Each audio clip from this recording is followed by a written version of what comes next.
Bonjour et bienvenue dans ma bibliothèque.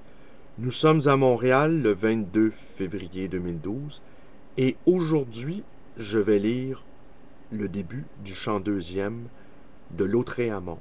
Mais avant, je vais partager avec vous un plaisir bibliophilique. Oui, en effet, ce que vous venez de voir à l'écran, c'est un dessin de Claude Gauvreau, signé février 1957. Un dessin que j'ai trouvé au hasard de mes quêtes de livres. Un dessin que j'ai trouvé dans un exemplaire de Lautréamont, les œuvres complètes publiées chez José Corti. Je vous montre à l'écran le livre de Lautréamont. Vous voyez, œuvre complète. On peut voir le dos ici. Vous voyez, les marbrures. Je vais vous montrer maintenant le boîtier. Vous voyez, je pense qu'on peut bien le voir. Ouais. Le boîtier. La reliure et le boîtier ont été réalisés par le relieur Emmanuel Poineau, qui fait du très beau travail, très minutieux, très compétent Emmanuel Poineau. Et cet exemplaire-là, que je vous montre à l'instant toujours, est l'exemplaire ayant appartenu à Claude Gauvreau. Oui, c'est assez émouvant de penser qu'on puisse lire Lautréamont dans un livre qui a appartenu à ce fabuleux poète qu'est Claude Gauvreau. Et le petit dessin que je vous ai montré était à l'intérieur de ce livre.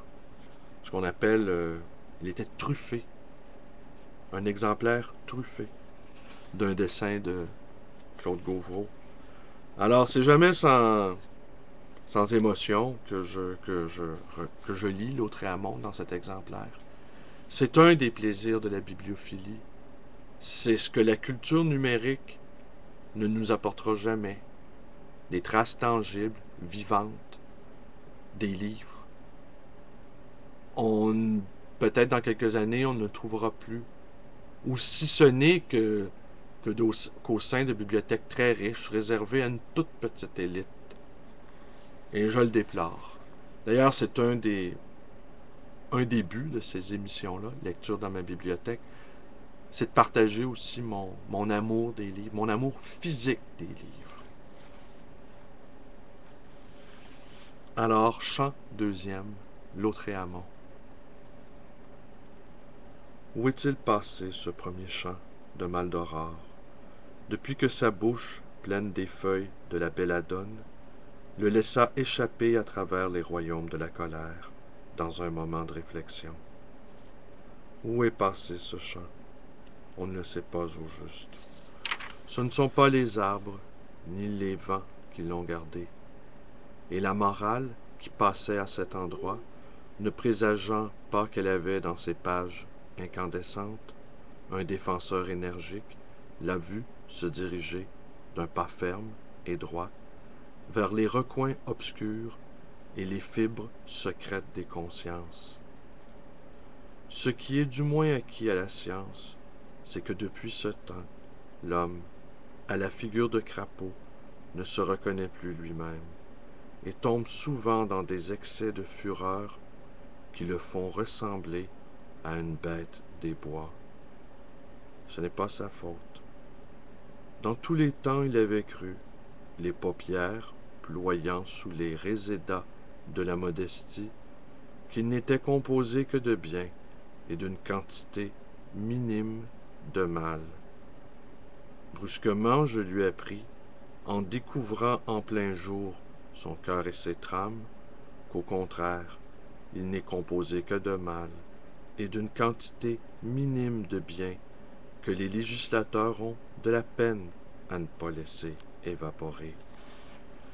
Je voudrais qu'il ne ressente pas, moi, qui ne lui apprends rien de nouveau, une honte éternelle pour mes amères vérités, mais la réalisation de ce souhait ne serait pas conforme aux lois de la nature. En effet, j'arrache le masque à sa figure traîtresse et pleine de boue, et je fais tomber un à un, comme des boules d'ivoire sur un bassin d'argent, les mensonges sublimes avec lesquels il se trompe lui-même. Il est alors compréhensible qu'il n'ordonne pas au calme d'imposer les mains sur son visage, même quand la raison disperse les ténèbres de l'orgueil. C'est pourquoi le héros que je mets en scène s'est attiré une haine irréconciliable en attaquant l'humanité, qui se croyait invulnérable, par la brèche d'absurdes tirades philanthropiques.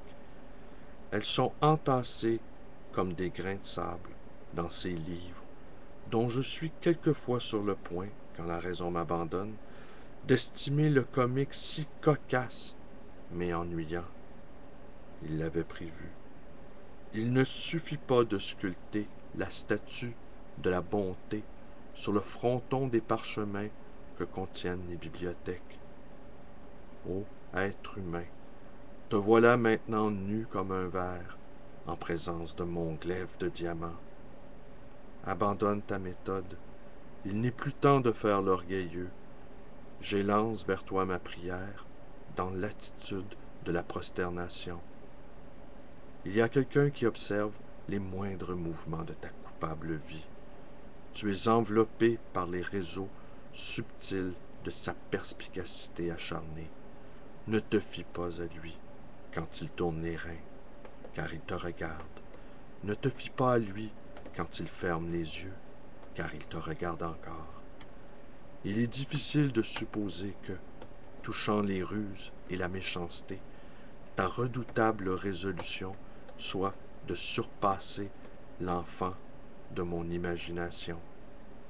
Ses moindres coups portent.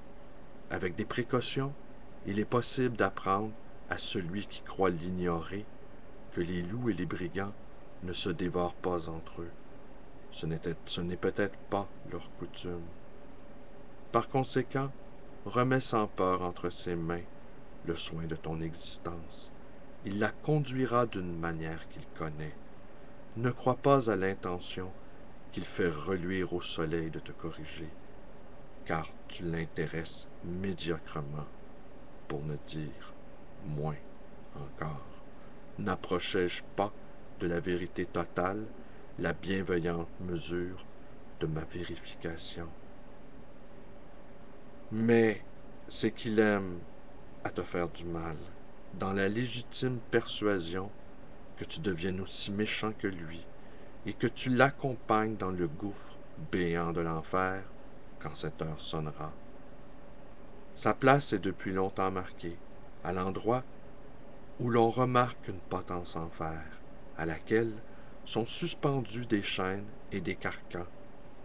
Quand la destinée l'y portera, le funèbre entonnoir n'aura jamais goûté de proie plus savoureuse, ni lui contemplé de demeure plus convenable. Il me semble que je parle d'une manière intentionnellement paternelle et que l'humanité n'a pas le droit de se plaindre. Ben voilà, c'est tout pour aujourd'hui. Je vous remercie d'être avec moi, toujours. Vous pouvez vous abonner à ma chaîne YouTube, B. Lalonde 100. Vous pouvez me joindre sur ma page Facebook. Vous pouvez également me téléphoner à ma librairie dans le 514-736-0999 et vous pouvez également aussi venir me rendre visite à ma librairie Le Livre Voyageur dans le quartier Côte-des-Neiges. Merci et bonne journée.